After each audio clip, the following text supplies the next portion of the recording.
156 inch का सीना शायद 6 इंच में सुकड़ गया उनका। देश के 140 करोड़ की जनता के लिए बहुत बड़ा खिलवाड़ किया मोदी जी ने।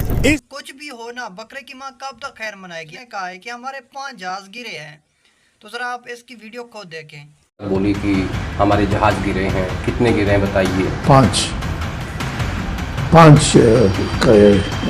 पाकिस्तान ने अपने जहाज को बेचकर गिराया था हमारा।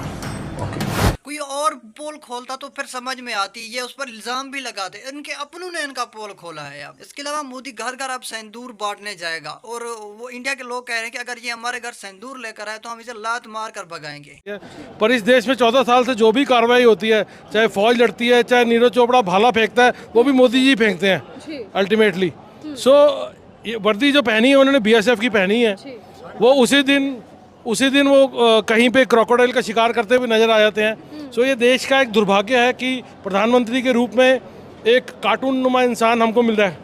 अब यहाँ पर मोदी को जो रगड़ा लग रहा है वो कोई बिला वजह रगड़ा नहीं लग रहा, क्योंकि इनकी आर्मी बॉर्डर पर वो खड़ती है, और जब जंग संग या फिर कोई चीज वो खत्म हो जाती है तो उसके बाद जो क्रेडिट होता है वो मोदी खुद ले लेता है। वो इसी वजह से जगह जगह अपनी तस्वीर फैला रहा है। आर्मी का कोई नाम ही नहीं है, जिसकी वजह से उन्हें बहुत ज्यादा गुस्सा है। मिनट, तुम बोले कि मोदी जी ने धर्म की क्यों गई? पाकिस्तान में हिंदू रहते ही नहीं है, उस पाकिस्तान में रहते ही मुसलमान है, तो इसलिए वो धर्म की बात है हिंदू मुसलमान की। अब जरा इसकी बात भी सुनिए। कहते कि पाकिस्तान में हिंदू नहीं रहते। भाई पाकिस्तान, लाहौर, सिंध, काफी सारी जगहों पर हिंदू रहते हैं। मुझे लगता है कि इसने गलत खबर सुनी है। इसके सिर्फ 2 रीजन हो सकते हैं, या फिर इसने तो अपने कान गलत जगह पर लगवा लिए, या फिर ये किसी रोटी पकाने वाले से इसने खबर सुन ली, उस बेचारे ने रोटी पकाते पकाते खबर इसको गलत दे दी होगी।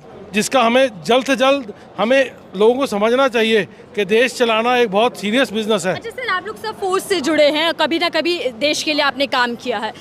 जिस तरीके से PM मोदी कह रहे हैं कि मैंने तीनों सेनाओं को खुली छूट दे दी, इसके मायने क्या है? क्या इससे पहले सेना को कंट्रोल में रखा जाता था? क्या इससे पहले सेना अपना शौर्य नहीं दिखाती थी?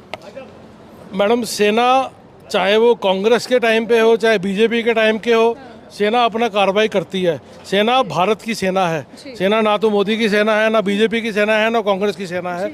पर ये इसी टाइम इन्होंने किया है कि ये सेना एक पर्टिकुलर पार्टी को रिप्रेजेंट कर रही है, जो इस कंट्री की सेना के लिए बहुत दुर्भाग्य की बात है। हमारी सेना में हिंदू, मुस्लिम, सिख, ईसाई सब कंधे से कंधा मिला के लड़ते हैं, और सेना को तोड़ने की कार्रवाई करना इन इटसेल्फ ये एक बहुत ही नेगेटिव कार्रवाई है।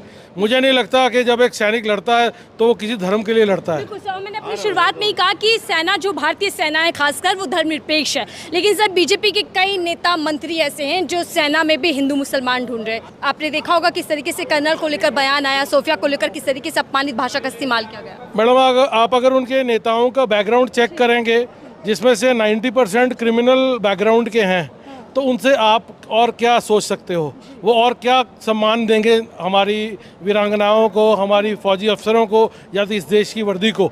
तो उनसे कुछ ऐसी उम्मीद करना ही गलत है। ये मैं तो एक मांग करूंगा, जो कल SIT कमीशन की रिपोर्ट आने वाली है, जिसने भी ऐसी निंदनीय बयान दिया है उस पर सख्त से सख्त कार्रवाई हो, सुप्रीम कोर्ट ने जैसे कहा है।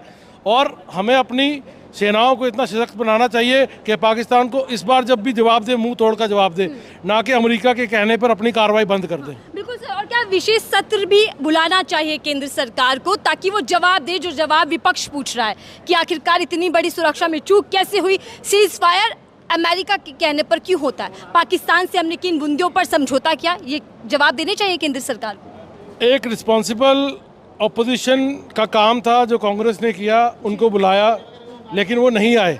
और ये पहली बार नहीं है, ये बार बार ही हुआ है कि वो इस देश की जो कानून है उनकी धज्जियाँ उड़ा देते हैं, क्योंकि शायद उनके पास कुछ है ही नहीं है देने के लिए। लेकिन वो बिहार में रैली कर सकते हैं, वो अमेरिका के उपराष्ट्रपति के वहाँ पे नाच गाने का कार्यक्रम देख सकते हैं, लेकिन अपने फौजी सैनिकों के वहाँ पे जाके एक झूठा अफसोस भी नहीं कर सकते। सो आई थिंक ये देश देख रहा है, it is open to public, भाई वो क्या दिखाना चाहते हैं।